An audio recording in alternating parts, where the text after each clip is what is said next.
بیمار انسان فجر اور عصر کے وقت قرآن کی 2 چھوٹی صورتیں پڑھ لے، اللہ کے حکم سے ہر طرح کی بیماری بھاگ جاتی ہے۔ بیماری بھگانے والی قرآن کی یہ صورتیں ہیں۔ جو بیمار انسان فجر اور عصر کے وقت یہ 2 صورتیں پڑھتا ہے تو اللہ اس کی بیماری سے اسے شفا دے دیتا ہے۔ ناظرین، اسلامی روایات کے مطابق فجر اور عصر کے اوقات بہت ہی مبارک اور خاص ہیں۔ یہ وہ اوقات ہیں جب اللہ سبحانہ تعالیٰ کی رحمتیں اور برکتیں خاص طور سے نازل ہوتی ہیں۔ ناظرین اکرام، فجر کے وقت اللہ تعالیٰ کی رحمتیں اور برکتیں زمین پر نازل ہوتی ہیں۔ حضرت ابو ہریرہ رضی اللہ تعالیٰ عنہ سے مروی ہے کہ رسول اللہ صلی اللہ علیہ وسلم نے فرمایا کہ جو شخص فجر اور عصر کے وقت اللہ کے ذکر میں مشغول ہوتا ہے، اللہ تعالیٰ اسے جنت میں جگہ دیتا ہے۔ عصر کے وقت بھی اللہ تعالیٰ کی رحمت کا دروازہ کھلتا ہے اور یہ دعاؤں کی قبولیت کا وقت سمجھا جاتا ہے۔ اس وقت میں انسان کی دعائیں زیادہ قبول ہوتی ہیں۔ جو شخص بیمار ہو اور فجر اور عصر کے وقت قرآن کے یہ 2 صورتیں پڑھے تو اللہ کی رحمت سے وہ بیماری سے شفا پا سکتا ہے۔ بیماری سے شفا کے لیے قرآن مجید میں کئی دعائیں اور اعمال کا ذکر ہے جنہیں پڑھنے سے اللہ تعالیٰ کی رحمت اور شفا یابی کی امید رکھی جاتی ہے۔ قرآن کریم ہمارے لیے نہ صرف ایک بہترین ضابطۂ حیات بلکہ زندگی گزارنے کا قاعدہ ہے، بلکہ اسی میں ہمارے لیے دنیا و آخرت کی نجات ہے۔ اس کے برکت سے جسمانی اور روحانی بیماریاں دور ہوتی ہیں، جہالت اور گمراہی کی تاریکیاں کفور ہوتی ہیں، بد عقیدگی اور بد اخلاقی جاتی رہتی ہے اور خوش عقیدگی، خوش اخلاقی اور اللہ عز و جل کی معرفت حاصل ہوتی ہے۔ چنانچہ اللہ عز و جل قرآن مجید میں ارشاد فرماتا ہے، ترجمہ: اور ہم قرآن میں اتارتے ہیں اور جو چیز ایمان والوں کے لیے شفا اور رحمت ہے اور اس سے ظالموں کو نقصان ہی بڑھتا ہے۔ سورۃ بنی اسرائیل اس آیت کریمہ کے تحت قرآن امام فرماتے ہیں، قرآن کریم ہر طرح کی بیماریوں سے شفا عطا فرماتا ہے، وہ روحانی امراض ہو چاہے جسمانی۔ قرآن کریم کا امراض روحانی کے لیے شفا ہونا تو ظاہر ہی ہے۔ اس کی تلاوت کے رحمت سے بکثرت امراض جسمانیہ سے بھی شفا حاصل ہوتی ہے، برے عقیدے اور برے اخلاق دفع ہو جاتے ہیں اور عقائد و حقہ و معروف الحقائق صفات حمیدہ و اخلاقی فاضلہ یعنی صحیح عقیدے، اللہ تعالیٰ کی معرفت اور پہچان، بہترین صفات اور زبردست اخلاق حاصل ہوتے ہیں۔ بہاء اللہ خزائن نحل العرفان رحیم مبصر قرآن علامہ ابن عطیہ النصری رحمۃ اللہ علیہ کوی نے یہ بھی فرمایا ہے کہ اس بات کا بھی احتمال ہے کہ آیت کریمہ میں شفا سے دم اور تعویذات کے ذریعے بیماریوں میں قرآن پاک کا فائدہ مند ہونا مراد ہے۔ بحوالہ تفسیر بنی اسرائیل مفسرین اظلام کے مندرجہ ذیل بالا تصریحات سے پتہ چلا کہ قرآن مجید پورے کا پورا شفا ہے، لیکن بعض صورتوں کے متعلق احادیث مبارکہ میں صراحتاً یعنی واضح طور پر مختلف بیماریوں سے شفا کا بیان فرمایا گیا، جیسے کہ سورۃ الفاتحہ کے متعلق ارشاد ہے۔ حضرت سیدنا جابر رضی اللہ عنہ سے حضور پاک صلی اللہ علیہ وسلم نے فرمایا، اے جابر، کیا میں تجھے قرآن میں نازل شدہ سب سے اچھی صورت نہ بتاؤں؟ سیدنا جابر رضی اللہ عنہ نے عرض کی، کیوں نہیں یا رسول اللہ صلی اللہ علیہ وسلم؟ تو آپ صلی اللہ علیہ وسلم نے ارشاد فرمایا، یہ سورۃ فاتحہ ہے۔ مزید فرمایا، اس میں ہر مرض کے لیے شفا ہے۔ بحوالہ شعب الایمان محدثین اکرام نے بھی اماروں پر قرآن کریم کی پڑھ کر دم کرنے کی بھی کئی روایات نقل فرمائی ہیں۔ چنانچہ حضرت سیدہ عائشہ صدیقہ رضی اللہ عنہ فرماتی ہیں کہ جب رسول اللہ صلی اللہ علیہ وسلم کے اہل میں سے کوئی بیمار ہوتا تو آپ صلی اللہ علیہ وسلم اس پر سورۃ الفلق یعنی قل اعوذ برب الفلق اور قل اعوذ برب الناس یعنی قل اعوذ برب الناس پڑھ کر دم فرماتے۔ بحوالہ مسلم حضرت سیدنا ابو سعید غداری رضی اللہ عنہ بیان فرماتے ہیں، ایک بار چند صحابہ کرام الحرم الرضوان سفر میں تھے۔ ان کا گزر عربوں کے قبیلے سے ہوا۔ صحابہ کرام الحرم الرضوان نے ان سے مہمان نوازی کا مطالبہ کیا تو انہوں نے انکار کر دیا۔ اس قبیلہ کے سردار کو بچھو نے ڈس لیا۔ قبیلے والوں نے اس کی صحت کے لیے بڑے جتن کیے لیکن کسی چیز سے فائدہ نہ ہوا۔ پھر ان میں سے کسی نے کہا تم اس صحابہ کرام کی جماعت کے پاس جاؤ، ہو سکتا ہے اس کے پاس کوئی نفع بخش چیز ہو۔ وہ صحابہ کرام الحرم رضوان کے پاس آئے اور عرض کرنے لگے ہمارے سردار کو بچھو نے ڈس لیا ہے، ہم نے اس کے صحت یابی کے لیے ہر قسم کی کوشش کر لی ہے مگر کسی چیز سے فائدہ نہیں ہوا، یا آپ میں سے کسی کے پاس کوئی ایسی چیز ہے؟ ایک صحابہ رضی اللہ عنہ نے فرمایا ہاں اللہ کی قسم میں دم کرتا ہوں، لیکن ہم نے تم سے مہمانی طلب کی تو تم نے انکار کر دیا تھا، لہٰذا اب میں اس وقت تک تمہارے سردار کو دم نہیں کروں گا جب تک تم مجھ سے اس کی اجرت نہ مقرر کر لو۔ اس پر انہوں نے بکریوں کی ایک معین تعداد پر صلح کر لی۔ پھر وہ صحابی گئے اور الحضرت مد اللہ رب العالمین یعنی سورۃ الفاتحہ پڑھ کر اس پر دم کیا تو وہ سردار بالکل تندرست ہو گیا اور اس طرح چلنے لگا گویا اسے کوئی بیماری تھی ہی نہیں۔ پھر ان قبیلے والوں نے جو بکریوں کی تعداد مقرر ہوئی تھی وہ دے دی۔ بعض صحابہ کرام الحرم رضوان نے کہا ان بکریوں کو آپس میں تقسیم کر لیتے ہیں، بعض نے کہا نہیں یہ دم کی اجرت ہے، ہم اس کو اس وقت تک تقسیم نہیں کریں گے جب تک نبی کریم صلی اللہ علیہ وسلم کی بارگاہ میں حاضر ہو کر سارا ماجرا بیان نہ کر لیں۔ پھر دیکھیں کہ آپ صلی اللہ علیہ وسلم اس میں کیا حکم فرماتے ہیں۔ جب صحابہ کرام الحرم الرضوان نبی کریم صلی اللہ علیہ وآلہ وسلم کی بارگاہ میں حاضر ہوئے اور سارا ماجرا عرض کیا تو آپ صلی اللہ علیہ وسلم نے فرمایا تمہیں کس نے بتایا کہ سورۃ الفاتحہ دم ہے؟ پھر آپ صلی اللہ علیہ وسلم نے فرمایا تم نے درست کیا، ان کو آپس میں تقسیم کر لو اور اس میں سے میرا حصہ بھی دو۔ پھر آپ صلی اللہ علیہ وسلم مسکرا دیے۔ باروایت بخاری حضرت سیدنا امام محمد بن عیسیٰ ترمذی رحمۃ اللہ علیہ روایت نقل فرماتے ہیں بے شک رسول اللہ صلی اللہ علیہ وسلم نے فرمایا جب تم میں سے کوئی شخص نیند میں ڈر جائے تو وہ یہ دعا پڑھے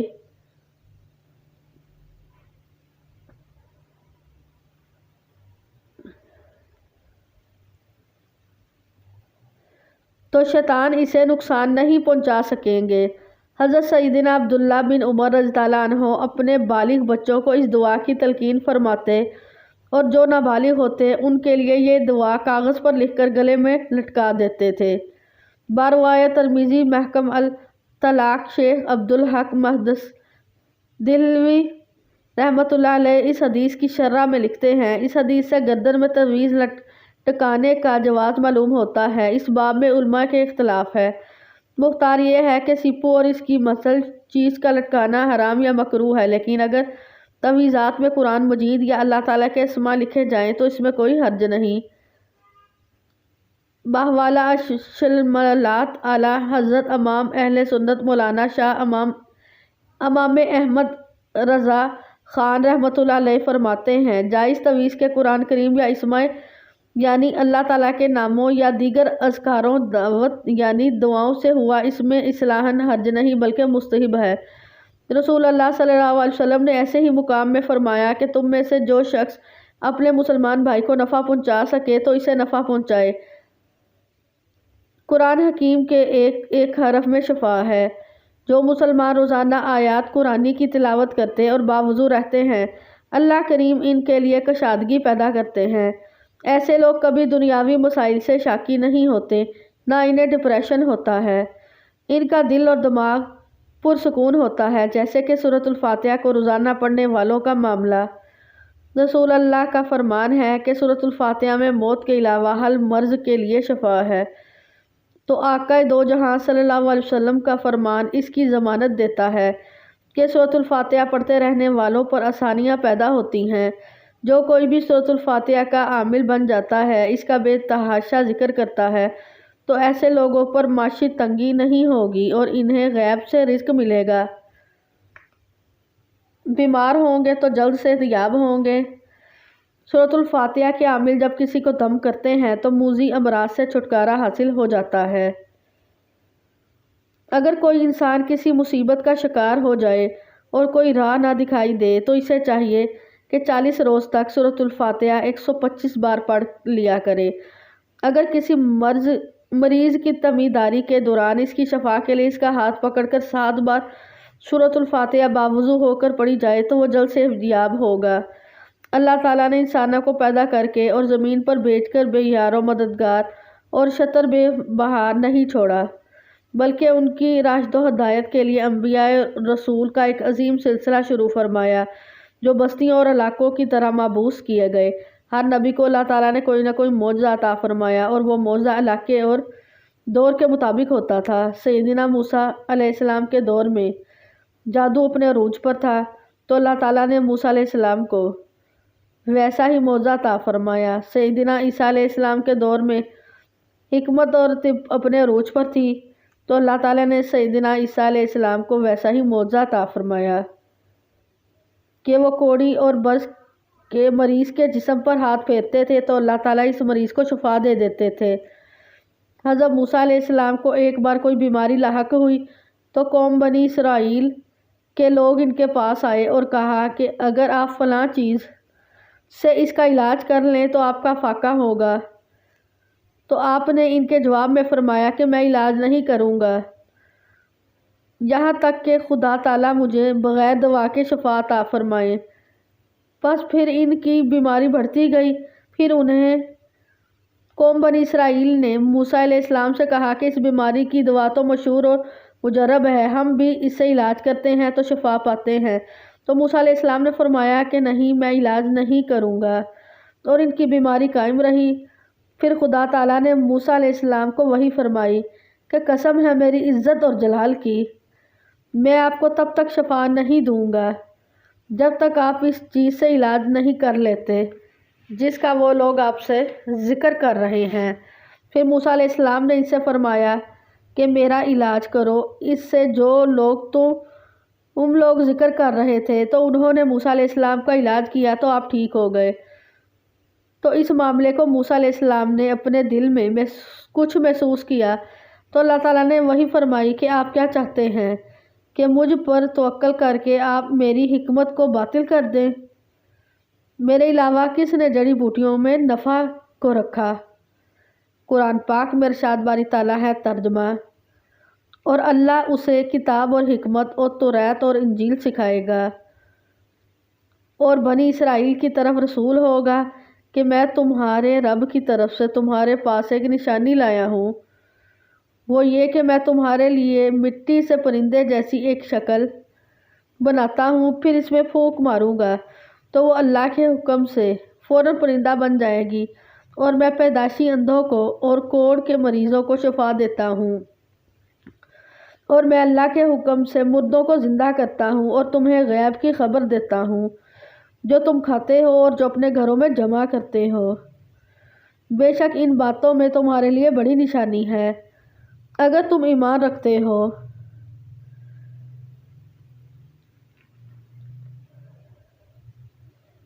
اور بنی اسرائیل کی طرف رسول ہوگا۔ اللہ تعالیٰ نے حضرت عیسیٰ علیہ السلام کو بنی اسرائیل کی طرف رسول بنا کر بھیجا، اور دلیل کے طور پر اس زمانے کے حالات کے مواقع بہت سے معجزات عطا فرمائے۔ آیت سے معلوم ہوا کہ حضرت عیسیٰ علیہ السلام صرف بنی اسرائیل کے نبی تھے۔ یہی بات موجودہ حابیل میں بھی موجود ہے۔ آیت میں حضرت عیسیٰ علیہ السلام کے 5 معجزات کا بیان ہے۔ مٹی سے پرندے کی صورت بنا کر پھونک مارنا اور اس سے حقیقی پرندہ بن جانا، پیدائشی اندھوں کو آنکھوں کا نور عطا فرمانا، کوڑ کے مریضوں کو شفا یاب کر دینا، مردوں کو زندہ کرنا، غیب کی خبریں دینا، پرندے پیدا کرنا۔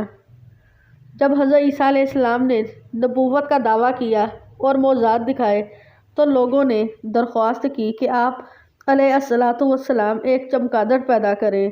آپ علیہ السلام نے مٹی سے چمگادڑ کی صورت بنائی، پھر اس میں پھونک ماری تو وہ اڑنے لگی۔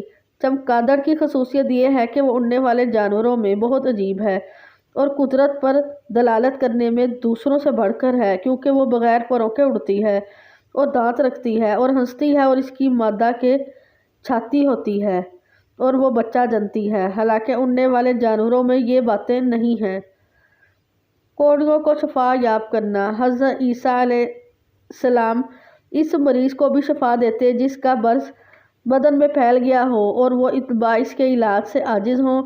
چونکہ حضرت عیسیٰ علیہ السلام کے زمانے میں طب کا علم انتہائی عروج پر تھا اور طب کے ماہرین علاج کے معاملے میں انتہائی مہارت رکھتے تھے، اس لیے ان کو اسی قسم کے معجزے دکھائے گئے تاکہ معلوم ہو کہ طب کے طریقے سے اس کا علاج ممکن نہیں ہے۔ اس کو تندرست کر دینا یقیناً معجزہ اور نبی کی نبوت کی دلیل ہے۔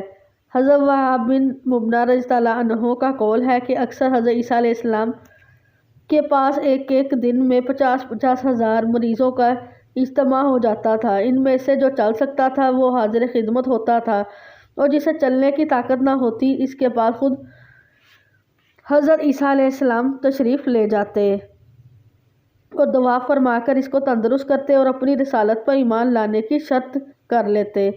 مردوں کو زندہ کرنا۔ حضرت عبداللہ بن عباس رضی اللہ عنہ نے فرمایا کہ حضرت عیسیٰ علیہ السلام نے 4 شخصوں کو زندہ کیا۔ ایک آزر جس کو آپ علیہ السلام کے ساتھ مخلصانہ محبت تھی، جب اس کی حالت نازک ہوئی تو اس کی بہن نے آپ علیہ السلام کو اطلاع دی، مگر وہ آپ علیہ السلام سے 3 روز کی مسافت کے فاصلے پر تھا۔ جب آپ علیہ السلام 3 روز میں وہاں پہنچے تو معلوم ہوا کہ اس کے انتقال کو 3 روز ہو چکے ہیں۔ آپ علیہ السلام نے اس کی بہن سے فرمایا ہمیں اس کی قبر پر لے چلیں۔ وہ لے گئی۔ آپ علیہ السلام نے اللہ تعالیٰ سے دعا فرمائی جس سے عارض سے حکم الہی سے زندہ ہو کر قبر سے باہر آ گیا اور مدت تک زندہ رہا اور اس کے ہاں اولاد ہوئی۔ دوسرا ایک بڑھیا کا لڑکا جس کا جنازہ حضرت عیسیٰ علیہ السلام کے سامنے جا رہا تھا۔ آپ علیہ السلام نے اس کے لیے دعا فرمائی اور وہ زندہ ہو کر جنازہ اٹھانے والوں کے کندھوں سے اتر پڑا اور کپڑے پہنے گھر آ گیا، پھر زندہ رہا اور اس کے ہاں بھی اولاد ہوئی۔ تیسری ایک لڑکی تھی جو شام کے وقت مری اور اللہ تعالیٰ نے حضرت عیسیٰ علیہ السلام کی دعا سے اس کو زندہ کیا۔ چوتھے سام بن نوح تھے جن کی وفات کو ہزاروں برس گزر چکے تھے۔ لوگوں نے خواہش کی کہ آپ علیہ السلام ان کو زندہ کریں، چنانچہ آپ علیہ السلام ان کی نشاندہی سے قبر پر پہنچے اور اللہ تعالیٰ سے دعا کی۔ سام نے سنا کہ کوئی کہنے والا کہتا ہے، یعنی حضرت عیسیٰ علیہ السلام روح اللہ علیہ السلام کی بات سن کر یہ سنتے ہی وہ مرعوب اور خوف زدہ اٹھ کھڑے ہوئے اور انہیں گمان ہوا کہ قیامت قائم ہو گئی۔ اس کی دہشت سے ان کے سر کے آدھے بال سفید ہو گئے۔ پھر وہ حضرت عیسیٰ علیہ السلام پر ایمان لائے اور انہوں نے حضرت عیسیٰ علیہ السلام سے درخواست کی کہ وہ دوبارہ انہیں سکرات موت کی تکلیف نہ ہو، اس کے بغیر انہیں واپس کیا جائے۔ چنانچہ اسی وقت ان کا انتقال ہو گیا۔ حضرت عیسیٰ علیہ السلام جسے زندہ فرماتے اسے بِإِذْنِ اللہ یعنی اللہ کے حکم سے فرماتے۔ سیدنا داؤد علیہ السلام کے دور میں لوہے کا کاروبار اور لوہے سے زریں وغیرہ بنانے کا فنڈ اپنے ہاں میں عروج پر تھا، تو اللہ تعالیٰ نے سیدنا داؤد علیہ السلام کو ویسا ہی معجزہ عطا فرمایا کہ آپ علیہ السلام کے لیے لوہے کو نرم بنا دیا گیا تھا۔ بالکل اسی طرح جناب محمد رسول اللہ صلی اللہ علیہ وسلم کے دور میں فصاحت و بلاغت اپنے عروج پر تھی۔ عرب میں فصیح و بلیغ شعراء کا طوطی بولتا تھا اور عرب میں بڑے بڑے شعراء موجود تھے، تو اللہ تعالیٰ نے جناب محمد صلی اللہ علیہ وسلم کو ویسا ہی وسیع و بلیغ معجزہ قرآن کی صورت میں دیا جو یقیناً فصاحت و بلاغت کا ایک عظیم شاہکار ہے۔ پہلے نبیوں کے معجزے ان کے دنیا سے جانے کے ساتھ ہی ختم ہو گئے، لیکن آقا علیہ السلام کا معجزہ قرآن کی صورت میں آج بھی موجود ہے اور تا قیامت موجود رہے گا، کیونکہ اللہ رب العزت نے اس کی حفاظت کا ذمہ خود لیا۔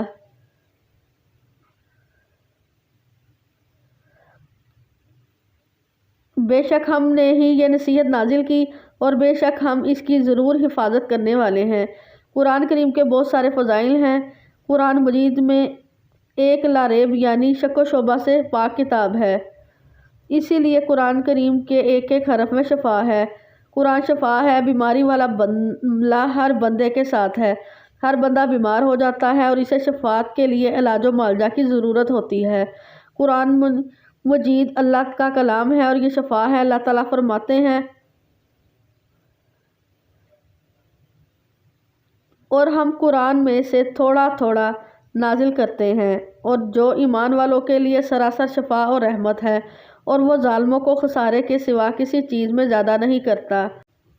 سورۃ بنی اسرائیل۔ اس آیت کے تحت مولانا عبدالسلام بھٹوئی رحمۃ اللہ علیہ لکھتے ہیں، اگرچہ اس آیت میں شفا سے اولین مراد روحانی شفا یعنی کفر و نفاق، شک و شبہات اور جہل سے شفا ہے، مگر اس کے احکام پر عمل کرنے سے انسان جسمانی بیماریوں سے بھی شفا پاتا ہے اور ان سے محفوظ بھی رہتا ہے۔ اس کے علاوہ احادیث صحیح سے ثابت ہے کہ قرآن دم کے لیے پڑھا جائے تو اس سے مسلمانوں کافروں دونوں کی جسمانی بیماریاں دور ہوتی ہیں۔ اللہ سبحانہ تعالیٰ قرآن پاک میں یوں ارشاد فرماتا ہے، اے لوگو، بے شک تمہارے پاس تمہارے رب کی طرف سے عظیم نصیحت اور اس کے لیے سراسر شفا جو سینوں میں ہے اور ایمان والوں کے سراسر ہدایت اور رحمت ہے۔ ایک اور مقام پر اسی طرح ارشاد ہوا، اے نبی کہہ دیجئے یہ قرآن ان لوگوں کے لیے جو ایمان لائے ہدایت اور شفا ہے۔ فجر اور عصر کے اوقات میں کچھ مخصوص صورتوں کا پڑھنا خاص سمجھا جاتا ہے، اور ان میں سے دو صورتیں سورۃ الفاتحہ اور سورۃ الاخلاص بہت اہم ہیں۔ اگر کوئی شخص بیمار ہے تو اس بیماری سے نجات کے لیے سورۃ الفاتحہ اور سورۃ الاخلاص کو فجر اور عصر کے اوقات میں پڑھیں۔ دونوں صورتوں کو 5 سے 7 بار پڑھنا مفید ہے۔ اول اور آخر اتنا ہی درود پاک پڑھیں جتنی تعداد میں یہ صورتیں پڑھنی ہوں۔ اللہ تعالیٰ کے قرآن میں ذکر کیا گیا ہے کہ وہ اپنے بندوں کی دعاؤں کا جواب دیتا ہے۔ اگر کوئی شخص فجر اور عصر کے اوقات میں صحیح نیت کے ساتھ سورۃ الفاتحہ اور سورۃ الاخلاص پڑھ کر اللہ تعالیٰ سے شفا کی دعا کرے تو اللہ تعالیٰ اس کو بیماریوں سے شفا دے دیتا ہے۔ قرآن پاک کی یہ دونوں صورتیں یعنی سورۃ الفاتحہ اور سورۃ الاخلاص نہایت ہی فضائل و اہمیت کی حامل صورتیں ہیں۔ ہر مسلمان کو ان دونوں صورتوں سے استفادہ حاصل کرنا چاہیے اور ان دونوں صورتوں کو اپنی زندگی میں ضرور شامل کر لینا چاہیے۔ اس کے علاوہ جو لوگ اٹھتے بیٹھتے چلتے پھرتے سورۃ الاخلاص کا ورد کرتے ہی رہتے ہیں تو ان کے لیے بھی خصوصی انعامات کا ذکر کیا جاتا ہے۔ احادیث نبوی صلی اللہ علیہ وسلم سے معلوم ہوتا ہے کہ سورۃ الاخلاص کا زیادہ سے زیادہ ورد انسان کی دنیاوی اور آخری تمام ضرورتوں کے لیے کافی ہے۔ لہٰذا ناظرین کرام، ان دونوں صورتوں کو ضرور اپنی روزمرہ کی زندگی میں شامل کر لیں اور ان سے جس قدر ممکن ہو فائدہ حاصل کر لیں۔ اللہ تبارک تعالیٰ سے دعا ہے کہ نیکی کی بات کو سننے، سمجھنے اور اس پر عمل کرنے کی طاقت و توفیق فرمائے۔ میرا سنانا اور آپ کا سننا اپنی بارگاہ الہی میں قبول و منظور فرمائے، آمین یا رب العالمین، آمین۔ ناظرین کرام، آخر میں درخواست ہے کہ میری آج کی اس معلوماتی ویڈیو کو لائک اور شیئر کر دیجیے اور میرے اصلاحی چینل کو سبسکرائب کر لیجیے۔ جزاک اللہ۔